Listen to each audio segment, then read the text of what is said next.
Chers investisseurs, chères investisseuses, bienvenue dans cette vidéo. Bienvenue d'ailleurs plutôt à toi senior, là, parce que là on va parler de comment emprunter quand on a plus de 60 ans. C'est une question qu'on me pose souvent. J'ai beaucoup de membres dans la formation d'ailleurs qui sont âgés ou assez âgés, qui sont peut-être en fin de carrière ou parfois même à la retraite et qui me disent bah voilà, moi j'ai 54 ans, 57 ans, je peux plus emprunter. On s'imagine souvent que c'est mort, trop tard. Parce que évidemment, si on prend 55 ans, on s'imagine sur 20 ans, on se dit qui va me prêter pour une durée aussi longue et j'aurai un âge assez avancé à l'issue de mon prêt immobilier. Donc il existe des solutions dont je vais vous parler. Donc je vais vous expliquer déjà ce que c'est, comment la banque va considérer ça et puis quelles sont les solutions pour emprunter quand on est âgé, quand on a un âge avancé. Et vous allez voir qu'en fait, il y a plein de solutions. Il y a plein de solutions. Donc, première chose que vous devez savoir, c'est que la banque n'a fondamentalement pas un problème avec votre âge. En fait, c'est pas l'âge en tant que tel qui va la gêner. Ce qui va la gêner, c'est la garantie emprunteur. C'est l'assurance emprunteur qui va être problématique. C'est-à-dire qu'elle veut couvrir son risque, très clairement la banque. Et donc c'est sur ce point-là que ça pêche. Parce qu'effectivement, le point problématique, c'est le décès des emprunteurs, très clairement. Donc c'est impératif que vous soyez couvert. La banque, dans ce type de cas, n'acceptera pas de ne pas prendre une assurance emprunteur, parce que vous savez que dans un prêt immobilier de manière classique, la banque souvent vous demande une assurance emprunteur, mais que fondamentalement, ce n'est pas une obligation légale que vous soyez couvert par une assurance. C'est ce que la banque vous demande pour couvrir son risque. Évidemment, ça a aussi des bénéfices pour vous, notamment si vous empruntez à plusieurs ou pour vos héritiers potentiels qui bénéficieront d'un bien qui sera partiellement remboursé par la banque. Voilà, ça a d'autres bénéfices, mais ce n'est pas une obligation légale. Et dans ce cadre-là, dans l'emprunt, si vous avez 60 ans ou plus de 60 ans, eh bien, comment faire? Alors, il y a deux solutions pour déjà satisfaire cette demande de la banque de garantir son risque. Alors, la première solution, c'est le nantissement. Donc, le nantissement, ça consiste en quoi? Ça consiste à donner à la banque, vous restez évidemment le propriétaire, mais vous donnez à la banque, c'est une garantie que vous allez apporter, mais cette garantie, ça va être du cash, ou ça va être des comptes titres, ou ça va être des biens immobiliers que vous allez mettre en face du prêt que la banque va vous consentir pour dire à la banque, en gros, si jamais je fais défaut, vous avez cet élément-là qui vous revient, voilà, sur lequel vous allez pouvoir vous servir. Donc ça, c'est la première solution. Donc généralement, si vous avez fait une carrière professionnelle, eh bien vous avez parfois du cash ou des biens à mettre en nantissement. Donc ça peut être une première forme pour répondre à ce truc-là.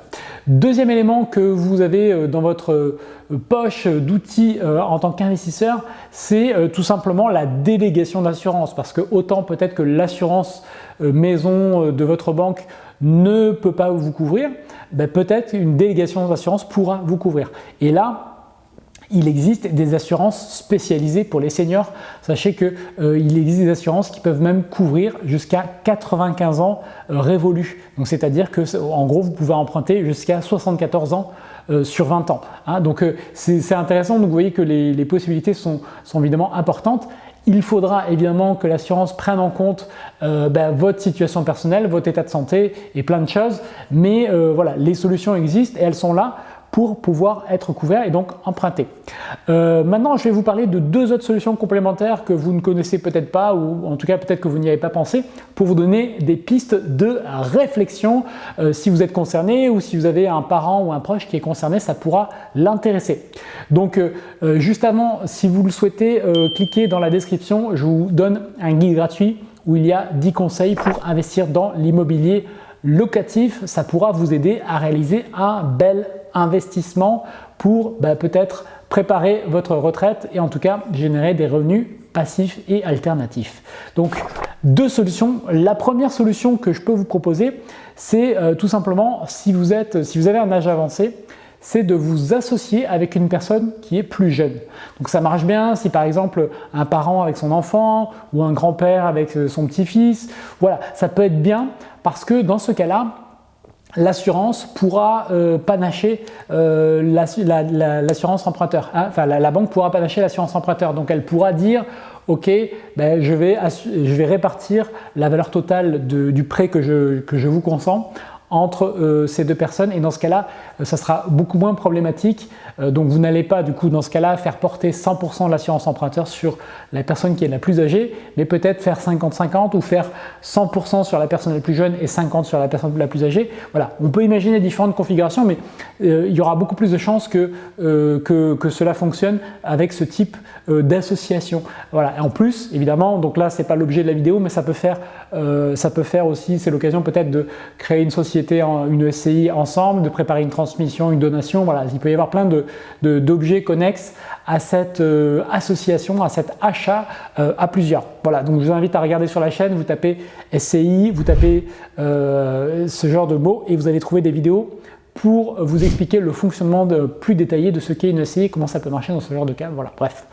Donc, deuxième solution qui pourrait aussi vous aider, c'est tout simplement d'investir sur des supports qui sont liés à l'immobilier, mais qui ne sont pas de l'immobilier physique, comme par exemple de la pierre papier. Hein, les SCPI, ça peut être une solution alternative où là, la banque aura beaucoup plus, déjà vous pouvez les acheter avec un prêt immobilier, hein, sachez-le, et en plus la banque aura moins, en tout cas, d'exigence que vous ayez une garantie emprunteur.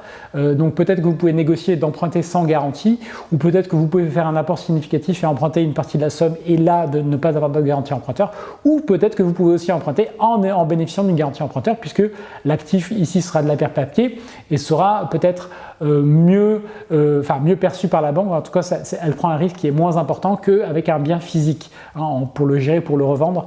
Ça lui paraîtra plus simple, donc peut-être qu'elle acceptera. Donc ça dépend des banques, il n'y a pas de généralité à faire ici, ça dépend vraiment du cas par cas. Donc voilà des pistes que je peux vous donner pour emprunter à plus de 60 ans, ou en tout cas continuer à investir dans l'immobilier si vous avez 60 ans ou plus. Vous voyez qu'il y a des solutions, donc il existe plein de possibilités. Voilà, encore faut-il les connaître. Voilà, si cette vidéo vous a plu, j'espère que vous allez me dire dans les commentaires si vous êtes prêt à emprunter ou pas. Mettez un pouce bleu et abonnez-vous à la chaîne. Et en tout cas, je vous remercie de l'avoir regardé et je vous dis à très bientôt. Salut!